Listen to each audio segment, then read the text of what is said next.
Hello everyone. कुछ questions आ रहे हैं मेरे पास रिपीटेडली। तो क्वेश्चन अभी ये है कि अगर हम क्लास ज्वाइन करते हैं, हमें बेसिक से नहीं करना है, बिल्कुल एक्टिव पैसिव वाले सेंटेंस नहीं करने हैं, रहना स्पोकन पर ही है। लेकिन जो हमारे मेजर टॉपिक्स हैं जैसे कि वुड, प्रेपोजिशंस, कॉजेटिव कंडीशनल्स, इनको हम कैसे कवर करेंगे, क्योंकि ये हमें सीखने हैं और कवर करने हैं, इनका हमें अच्छे से यूज़ नहीं आता है। देखो सीधी सी बात है, एक तो मैंने अब से इस वीक में, मतलब कल भी हमारा यही हुआ था वेंसडे को, हम हर वेंसडे को एक रिवीजन क्लास रख रहे हैं with the help of some enhancement. कुछ एडवांस चीज़ें भी सिखाऊंगा मैं, और रिवीजन क्लास में वो सारी चीज़ों की हम प्रैक्टिस करेंगे with the help of sentences.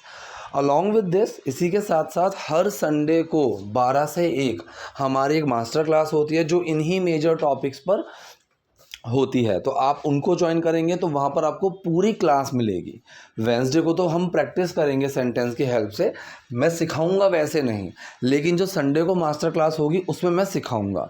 तो पहला क्वेश्चन का तो आंसर ये है। दूसरा ये है कि कुछ बच्चे कह रहे हैं कि सर अगर हमें बेसिक से सीखना है तो उसके लिए क्या करना है अभी। तो देखो, बेसिक से अगर सीखना है तो मॉर्निंग में 8:30 बजे की एक क्लास है, और सैटरडे संडे के लिए भी है रात को 10 से 11। तो अगर आपका कोई पार्ट छूट गया है किसी भी क्लास में, आप उसको भी कवर कर सकते हो। इन दोनों बैचेस में आप पूरा बेसिक से शुरू कर सकते हो। बाकी अगर आपको कोई भी जानकारी चाहिए तो ऊपर व्हाट्सएप नंबर है, आप मुझे उस पर कनेक्ट कर सकते हो। चलिए आज की वीडियो में शुरू करते हैं फिर। ठीक, यहाँ पर सेंटेंस कह रहा है आज कोई नई कहानी लाई होगी तुम। अब ये एक श्योरिटी की तरह बोल रहा है कि तुम ना आज कोई पक्का नई कहानी लेकर आई होगी, बहुत दिन हो गए हैं। ठीक है, तो एक किसी चीज़ के साथ आना तो वो होता है कम अप।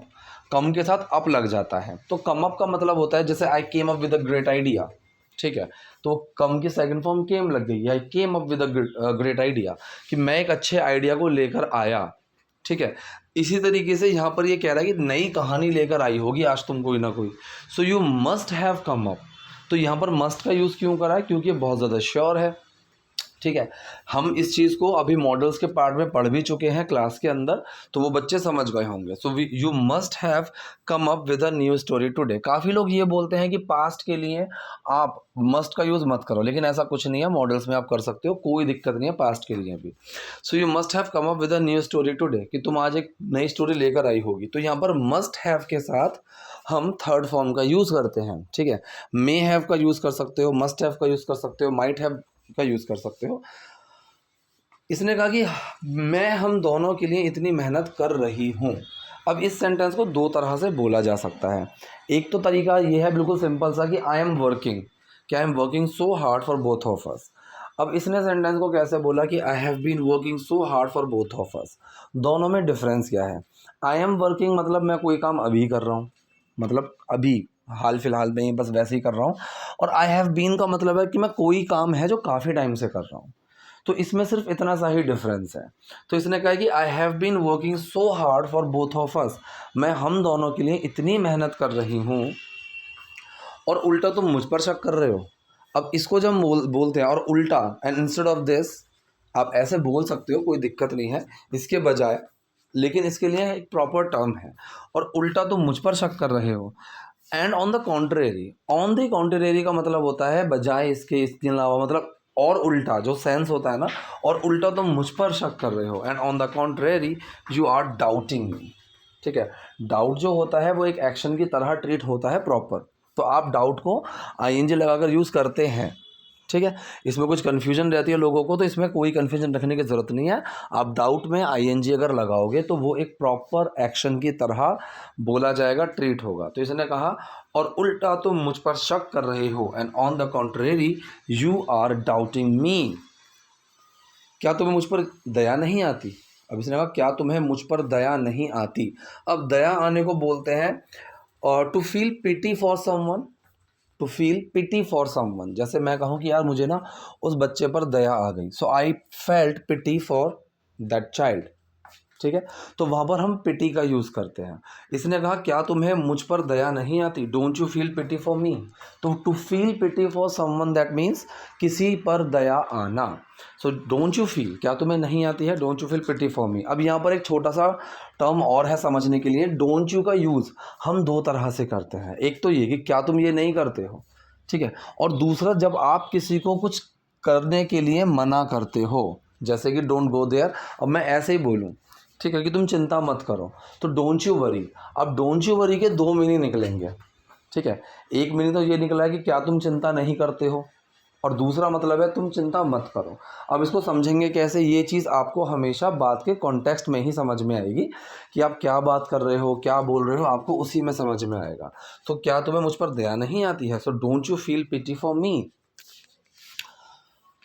ये कह रहा है कि तुम मुझे समझती क्या हो। अब इसके लिए भी इंग्लिश में एक प्रॉपर टर्म है इस तरीके का जो बोला जाएगा, so what do you think of me, ठीक है। What do you think of me, तुम मुझे समझते क्या हो। What do you take me for, ठीक है। टेक मी फॉर इस तरीके से भी बोलना चाहो तो बोल सकते हो, लेकिन सबसे अच्छा तरीका है what do you think of me, what do you think of your self, तुम खुद को समझती क्या हो। तो थिंक ऑफ के साथ हम पर्सन को लगा देते हैं। तो जैसे कई बार हम ये बोलते हैं ना, तुम खुद को समझते क्या हो, ठीक है। सो what do you think of your self, ठीक है। ऐसे इसने कहा कि what do you think of me, तुम मुझे समझती क्या हो। क्यों आएगी मुझे तुम पर दया, why would I pity for you. अब यहाँ पर वुड का यूज़ क्यों किया गया, ध्यान से लगाओ, क्योंकि यहाँ पर ये फ्यूचर की बात नहीं कर रहा है, ठीक। ये कोई आगे के टाइम के फ्यूचर की बात नहीं कर रहा है, ये उस चीज़ की बात कर रहा है जो इसके अंदर ऑलरेडी होनी चाहिए थी, इसके अंदर पास्ट से ही होनी चाहिए थी कि तुम्हें मुझ पर दया नहीं आती। अगर मैं बोलूँ कि हाँ जी मुझे तुम पर दया आती है, तो ऐसा थोड़ी ना कि मैं फ्यूचर की बात कर रहा हूँ, दैट मीन्स मुझे पहले भी है अभी भी है। तो ऐसे सेंटेंसेस में आपको पहचानना पड़ेगा हम फ्यूचर की बात नहीं कर रहे हैं। So why will I pity for you, ये हो गया फ्यूचर में कि मैं तुम पर उस टाइम पर दया क्यों करूँगा, लेकिन ये अभी की बात कर रहा है कि मुझे क्यों आएगी भाई तुम पर दया, सो वाई वुड आई, ठीक है। अब जैसे आप कोई मुझसे पूछो कि सर आपको फ्रेंच नहीं आती, मैं बोलूँगा भाई Y would I know French, मुझे कैसे आएगी फ्रेंच, या फिर how would I know French, मुझे कैसे आएगी फ्रेंच, ठीक है। तो यहाँ पर अगर मुझे फ्रेंच आती है, मैं अगर उस सेंस में बोल रहा हूँ तो वो अभी भी आती होगी, पास्ट में भी आती होगी, फ्यूचर, तो वो एक पूरे सेंस को लेकर चलता है। मैं एक पर्टिकुलर फ्यूचर की बात नहीं कर रहा हूँ। अगर पर्टिकुलर फ्यूचर हो कि सर कल कि आप परसों मनाली जाओगे, मैं क्यों जाऊँगा, तो वाई विल आई, यहाँ पर विल आएगा क्योंकि यहाँ पर पर्टिकुलरली मैं फ्यूचर की बात कर रहा हूँ। तो इसने कहा कि क्यों आएगी मुझे तुम पर दया, so why would I pity for you, ठीक। आप मुझसे कोई चीज़ पूछो, मैंने कहा how would I know this. अब जैसे आपने कहा कि भाई एक बात बताओ सर रोहित कहाँ चला गया, अब मैं क्या हूँ, मुझे क्या पता भाई रोहित कहाँ चला गया, मुझे क्या पता होगा। तो मैं यहाँ फ्यूचर की बात कर रहा हूँ, नहीं कर रहा, तो इसलिए मैं बोलूँगा यार हाउ वुड आई नो, मुझे कैसे पता होगी। ये वही सेंटेंस आ गया, लगता है तुम मेरे साथ कुछ खेल खेल रही हो। अब ये लगता है, इसको हम कॉपुलर वर्ब्स के अंदर बोलते हैं। मैं कई बार क्लास में भी, वीडियो में भी मैं इस चीज़ को कई बार बता चुका हूँ। कॉपुलर वर्ब्स जो होती हैं वो बिल्कुल अलग वर्ड्स होते हैं, इनको यूज़ करने का तरीका भी बिल्कुल अलग होता है। जब हमारे पास लगने का सेंस आए, लगना, ऐसा लगता है, ठीक है, तो हम वहाँ पर क्या यूज़ करते हैं, कॉपुलर वर्ब्स का यूज़ करते हैं। लगना अलग अलग तरीके से हो सकता है, कोई चीज़ देखकर लगती है, कोई चीज़ सुनकर लगती है, टच करके लगती है, स्मेल करके लगती है, टेस्ट करके लगती है, तो लगने अलग अलग सेंसेस में जाते हैं, ठीक। अगर कोई चीज़ मैं देख रहा हूँ और मुझे वो चीज़ ऑब्जर्व करके लग रही है, तो मैं वहाँ पर क्या यूज़ करूँगा, मैं वहाँ सीम का यूज़ करूँगा।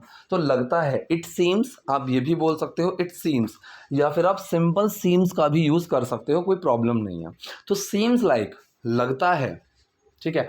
अगर मान लो मैं लुक का यहाँ पर करूँ, लुक्स लाइक में और सीम्स लाइक में फ़र्क क्या है।